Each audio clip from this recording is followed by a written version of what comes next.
So good morning. I'm going to speak about the consequences of a simplified milk recording method on estimation of lactation yields and genetic evaluations for dairy goats, for dairy traits in goats. Sorry. So this work is a collaboration between INRA and Institut de l'Élevage in the scope of the UMT genetic of small ruminants. So in France, for goats, there are three official milk recording methods. The A method for 48% of goats, which consists in the recording of the daily milking, usually 2 milking per day. The AZ method for 6% of goats, which consists in recording the 2 daily milkings for milk and only alternate milking for qualitative traits. And the AT method, which consists in recording alternatively the AM and the PM milking. This method is gradually increasing to reach in 2012 46% of goats. So the increasing of the number of goats per herd, the high cost and the inconveniences of milk recording lead milk recording organization to search for simplified method, and these methods are usually based on spacing records. The aim of our study was to simulate a simplified method that we will call 3 records method, and after to evaluate firstly its application on farm, secondly, the consequences on estimated performances, and thirdly, the consequences on estimated breeding values. Preliminary results have shown that the most representative part of the lactation was located between 70 and 190 days in milk. Indeed, highest irritability at test day can be observed during this period, as well as highest correlation between test day and whole lactation. So we focused on this period, the aim being to put 3 records for most animals. At the herd scale, to implement 3 records per animal, we need 3 to 5 visits per herd. So it means that such a method could be implemented only for herds, with a span time between the kidding of the first animal of the herd and the kidding of the last animal of the herds relatively short, and at maximum equals to 4 months.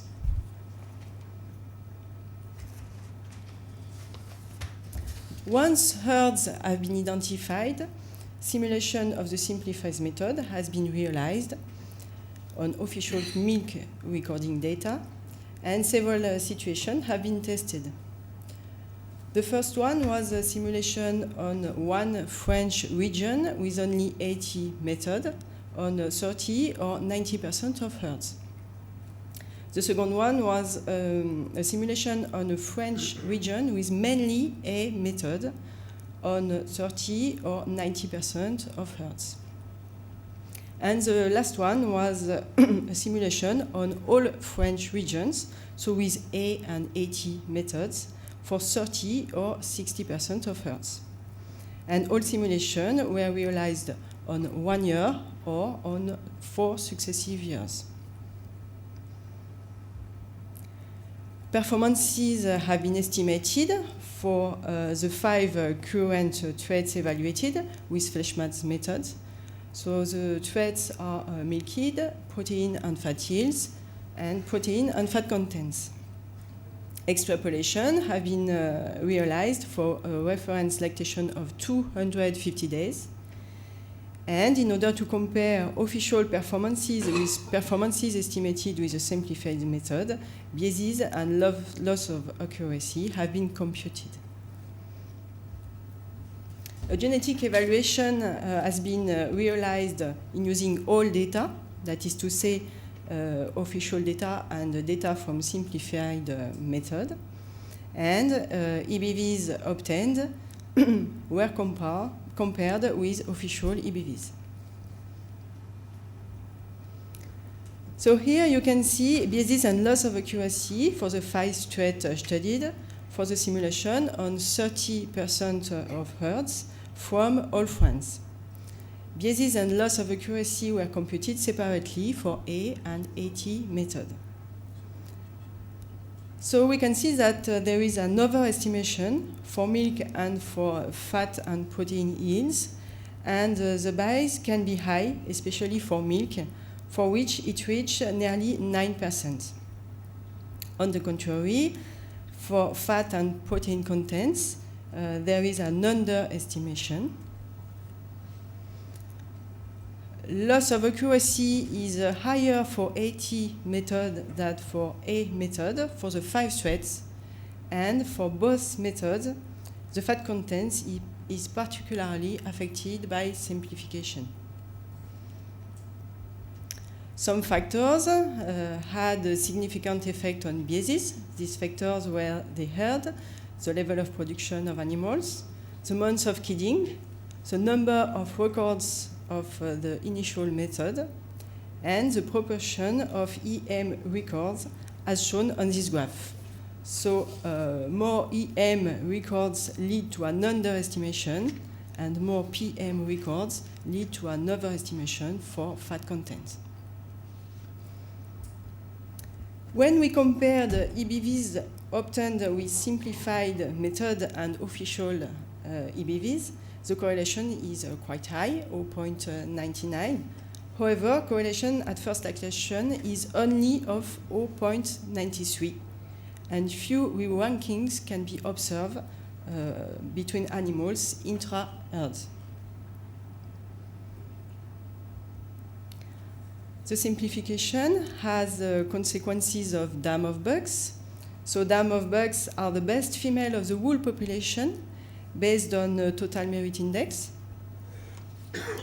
When simplification is applied to 1 year and 1 region, the part of the female replaced is relatively low, 1 or 2%, and this percentage increases to 6.6 when the simulation is applied on 60% of herds for all France.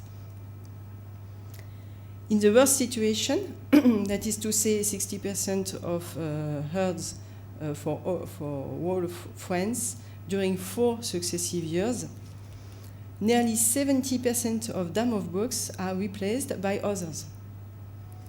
And the variation of total merit index of this new female between the official situation and the simplified situation is equal to half a point for a standard deviation of 2.4. So there is an overestimation of the total merit index of these females. What are the consequences on of the simplification on EBVs of proven AE bucks? So in blue you have the official EBVs, and in red the EBVs estimated with some limitations in simplified method. So we can see that there are few re-rankings between proven AE bucks, but the most important is that the whole ranking stayed unchanged. So in conclusion, this study has shown that a 3 record method is difficult to implement in practice.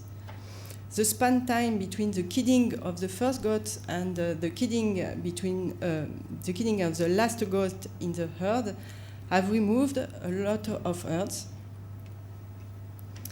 We have seen also that biases are important, especially for milk yield.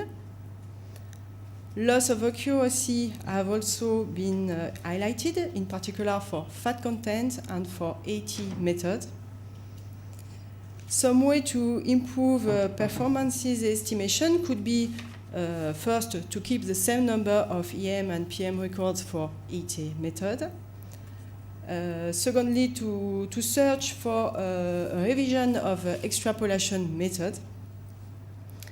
and also to use adjustment factors based on milking intervals. We have seen also that the 3 records method could have an impact on a selection scheme in re-ranking reproducers, in particular dam of bugs. One way to reduce the importance of simplified methods in genetic evaluation is to put a weight depending on the accuracy of the method. We can also implement a genetic evaluation based on test day model. Thank you for your attention.